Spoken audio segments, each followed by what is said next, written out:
अस्सलाम वालेकुम स्टूडेंट्स। अच्छा जी, बायोलॉजी का 2024 का जो पेपर है पंजाब बोर्ड का, उसके हिसाब से जो मोस्ट इम्पोर्टेंट क्वेश्चंस हैं, जो भी most important weightage wise chapters हैं, क्वेश्चंस हैं, एमसीक्यूज हैं, किस चैप्टर से कितने नंबर हैं अकॉर्डिंग टू गेसेस वो क्या चल रहे हैं, वो मैं इस वीडियो में शेयर करती हूँ। पहले तो आ जाते हैं चैप्टर नंबर पे। तो चैप्टर नंबर 10, 11, 12, 13, 14, 15, 16, 17, 18 ये आपके टोटल चैप्टर्स 10th क्लास के, और इतने नंबर ऑफ एमसीक्यूज़ जो हैं हर चैप्टर से लिए जा रहे हैं। अगर देखें 10 से 1 एमसीक्यूज़, 11 से 1, 12 से 1, 13 से 1, 14 से 2 एमसीक्यूज़, 15 से 2, 16 से 2, 17 से 1 और 18 से 1। इसके लिए सबसे इम्पोर्टेंट चीज़ ये है कि आपने सबसे पहले एक्सरसाइज वाले एमसीक्यूज़ कर लेने। पूरी बुक के बायो के 1 घंटा लगता है आपको, आपने बुक के एक्सरसाइज वाले एमसीक्यूज़ सारे कर लेने हैं। तो एट लीस्ट आपके जी इन एमसीक्यूज़ में से हाफ़ एमसीक्यूज़ तो 100% कन्फर्म हो जाएंगे।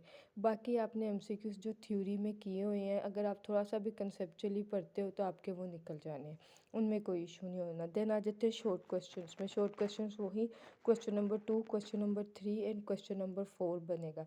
क्वेश्चन नंबर 2 से 3 शॉर्ट क्वेश्चंस जो 3 चैप्टर से शॉर्ट क्वेश्चंस आने हैं। Chapter number 10, 11, 12। इन चैप्टर 10, 11, 12 से 10 से 3 शॉर्ट क्वेश्चन आने हैं, 11 से 2 और 12 चैप्टर से 3 शॉर्ट क्वेश्चन। अगर आप देखें क्वेश्चन नंबर 2 में, तो चैप्टर 10 और चैप्टर 12, अगर इनके शॉर्ट क्वेश्चन आप बहुत अच्छी तरह करते हैं तो मोस्ट प्रोबेबली ये ज़रूर बन जाएगा कि 5 आपने करने होते हैं, आप इन दोनों से 5 निकाल लें। लेकिन 11 के भी आपने करने हैं, क्योंकि उसकी वजह ये है कि कई दफ़ा शॉर्ट क्वेश्चन ऐसा आया होता है जो कि बंदे को उस टाइम भूल जाता है बच्चे को, या फिर उस टाइम समझ नहीं आ रही होती कि वो पूछ क्या रहा है।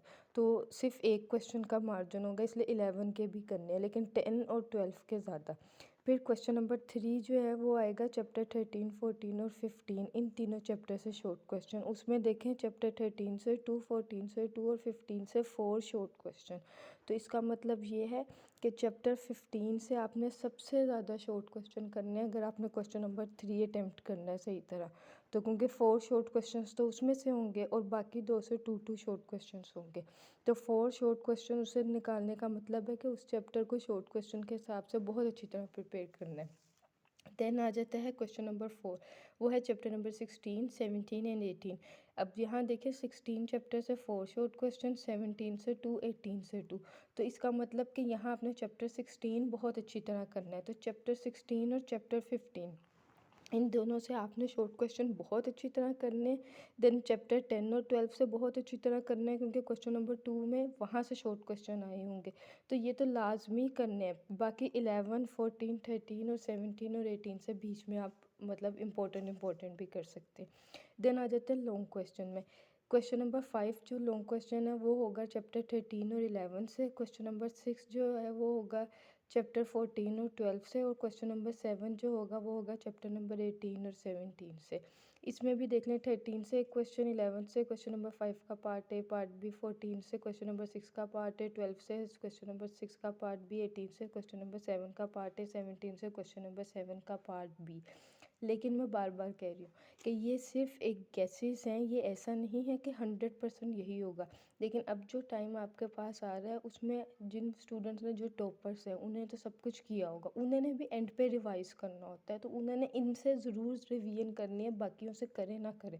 मतलब अगर चैप्टर 10 से लॉन्ग क्वेश्चन नहीं आया तो आपके पास टाइम थोड़ा है रिवीजन का, तो आप 10 के लॉन्ग क्वेश्चन ना रिवाइज़ करें, एक दफ़ा तो किए हुए हैं ना पहले। आपने इन चैप्टर से ज़रूर करना है, क्योंकि एंड ऑफ द डे आपने बोर्ड के पेपर में मार्क्स लेने हैं, तो इसलिए आपने इनसे ज़रूर रिवाइज़ करने हैं इन चैप्टर के क्वेश्चंस। और जिन्होंने, जो अभी बिल्कुल लास्ट मोमेंट्स पे हैं और उनको अभी भी है कि भाई हमारी तैयारी इतनी नहीं है, उन्होंने पेपर क्रैक करना है, तो क्रैकिंग के लिए तो वो लाजमी इन चैप्टर से अगर लॉन्ग क्वेश्चन कर लेते हैं तो उनके लॉन्ग क्वेश्चन हो जाएंगे। देन आ जाते हैं, अगर इसी को एनालाइज करें तो यूनिट वाइज वेटेज आपकी बनती क्या है। तो यूनिट वाइज वेटेज बनती है चैप्टर 10, 11, 12 से 7 मार्क्स, 10 से 11 से 9, 12 चैप्टर से 11 मार्क्स, 13 से 10, 14 से 11 मार्क्स, 15 से 10 मार्क्स।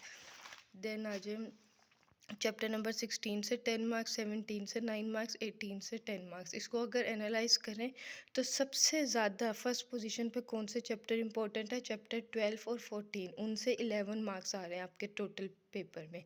फिर सेकंड पोजीशन दोनों चैप्टर से, यानी 12 से भी 11 मार्क्स, 14 से भी 11 मार्क्स। फिर सेकंड नंबर पे 16, 18, 13 एंड 15, इनसे 10 मार्क्स आ रहे हैं हर चैप्टर से, मतलब चैप्टर 16 से 10 मार्क्स, 18 से 10 मार्क्स, 13 से 10 मार्क्स और 15 से 10 मार्क्स। देन थर्ड पोजीशन पे आ रहा है चैप्टर 17 एंड चैप्टर 11, इन दोनों से आ रहे हैं 9 मार्क्स फ्रॉम ईच चैप्टर। और लास्ट पोजीशन पे आ रहा है चैप्टर 10, जिससे आ रहे हैं 7 मार्क्स। अब अगर कोई स्टूडेंट चैप्टर 10 पे ही बैठा रहा, ज़्यादा टाइम लगा लिया, तो ये हरकत ना करें। रिवीजन खास तौर पे इसी लिहाज से करें। और अगर कोई अभी लास्ट मोमेंट्स में प्रिपेयर कर रहा है तो वो तो बिल्कुल इस गेस को करे अपने पेपर को क्रैक करने के लिए। 12 और 14, 16, 18, 13, 15 अगर ये कर लेता है तो उसका 70% पेपर निकल जाएगा। देन 17, 11 को देख ले और 10 को बिल्कुल लास्ट में देख ले। 10 से MCQs हैं और शॉर्ट क्वेश्चन है, उससे शॉर्ट क्वेश्चन कर ले। तो ये है इसकी बायोलॉजी के गेस। अगर आपको वैसे भी चाहिए तो मुझे, मैं नीचे अपना कॉन्टैक्ट नंबर दूंगी, तो उससे आप जो है ना मुझसे ऐसे भी ले सकते हैं इनकी पिक्चर्स जो है PDF फॉर्म में।